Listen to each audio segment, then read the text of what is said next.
Не сакам да дадам една изјава. Најпрвин општа за целиот процес, а потоа и конкретна за овој предмет.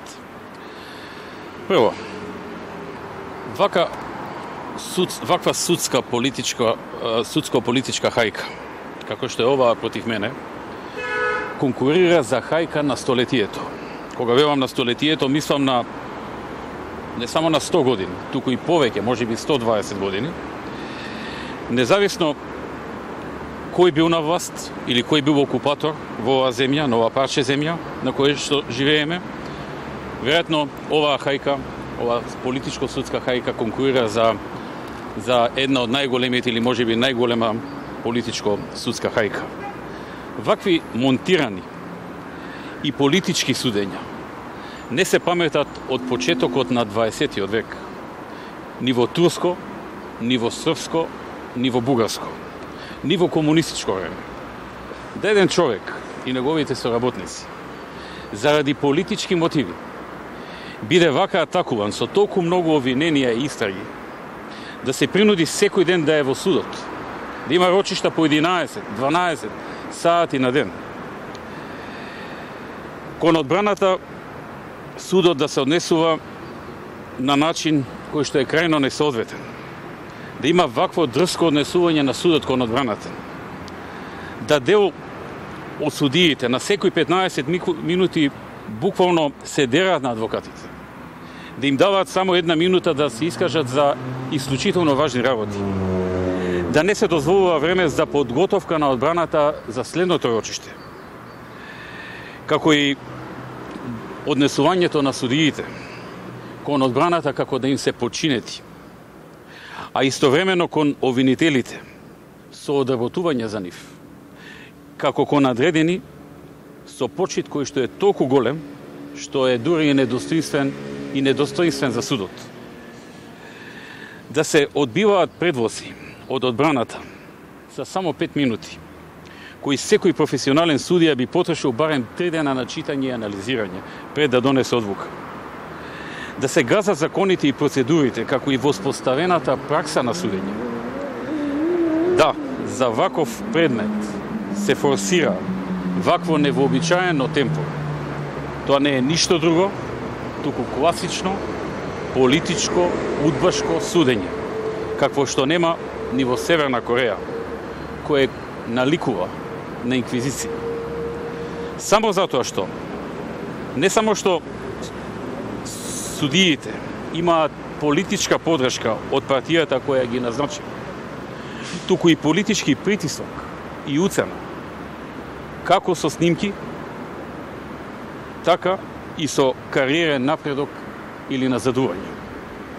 И се тоа за да се уништи и да се поништи и да се понижи еден човек и неговите соработници, за да се заскрие неуспехот од неработењето на власта, за да се смени името на државата колку што е можно потивко, односно заскриено со други теми, и да се редефинира државата.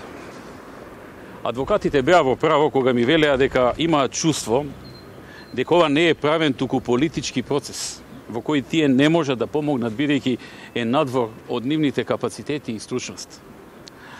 А на судиите сакам да им порачам дека јас не сум правник, но гледајќи ги преку медиумите, судењата на Хашкиот трибунал, например, во минатото, научив барем како треба да изгледа судија кога води судење. Како не може да се слушне повишен тон или гримаса на лицето, или да се препознае било каква емоција или наклоност кон едната или другата страна.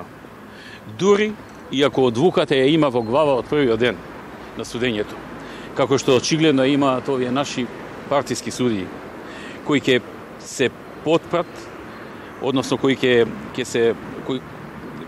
се потепаат да му се допаднат, да му се додворат на Зоран Заев со цел да ги забележи и да ги унапреди. Тоа е општо околу овој судски процес и оваа хајка и ова еден вид инквизиција.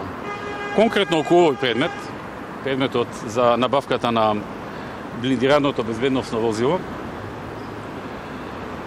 сакам да кажам дека не постои случај во светот да поранешен премиер одговара за тоа што остварил корист со тоа што одреден број пати се возел во набавено блиндирано возило. Обвинението против мене е дека сум сакал да се набави возило за да остварам корист изразена во одреден број превезувања од едно до друго место, во услови кога возилото кое ми било доделено било старо, речиси 20 години и со многу чести дефекти.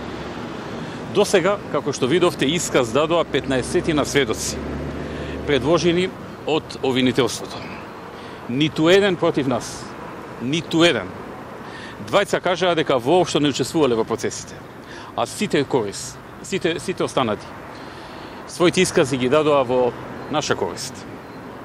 Тоа беа сведоци предложени не од нас, од страна на обвинителството. СЈО се тетирави со креираните снимки да докаже дека сме сакале возилото да е од типот Мерцедес, какви што прочем биле речиси сите други блиндирани возила во владата и најголем процент од блиндираните возила на другите влади во светот. Но бегаат од неколку круцијални факти. Прво, дека МВР можело по закон и без тендер да го набави тоа возило и да биде какво сака, и од која марка сака, и од која компанија сака да го набави. Можело, но не го направило тоа. Имала законска можност. Второ, дека имало период во постапката во кој сите компании и дистрибутери на возила имале законска можност да дадат забелешка на тендерската документација. И внимавајте, никој ниту се пожалил, ниту побарал таа да се измени и да кажат каква сакаат да биде, за да можат и тие да учествуваат во постапката. Најверојатно, или немале интерес за учество, или не нашле забелешки на тендерската документација. Доколку некој дал забелешка, или доколку некоја компанија дава барање, МВР сигурно ќе го прифатил. Според ова, не станува збор за фаворизирање на една марка, ако секој можел и имал законска шанса да побара измена или дополна на тендерската документација.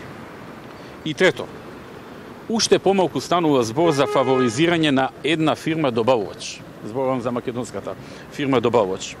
Бидејќи според антимонополските закони во Македонија, ниту една фирма нема ексклузивно право на продажба на било кое марка возило. И секоја фирма регистрирана за трговија на возила можела да се обрати до фабриката на Мерцедес и да добие можност да даде понуда. Доказ ова се многу ситуации во Македонија, во минатото, во кои фирма која не е генерален застапник на една марка возило, на тендер ја победило за целосно исто возило фирмата која е генерален застапник, нудејќи подобри услови. Така што имаме кристално јасен случај кој што всушност и не е случај. Меѓутоа има обвинителството, односно и судот заедно имаат потреба со едни вакви интензивни судења, со едно вакво малтретирање, да секој ден со недели не држат по цели денови во судот, да зацкријат одредени случувања во државата. И не случајно, утре кога доаѓа министерот за надворешни работи на Грција, како што еве и вие пренесовте медиумите на еден од клучните преговори или можеби завршни преговори во смисла на изнаоѓање на можно решение, не случајно утре се закажа Титаник. За повторно првата вест да биде Титаник, наместо она што крупно и круцијално се случува и ќе се случува во Република Македонија.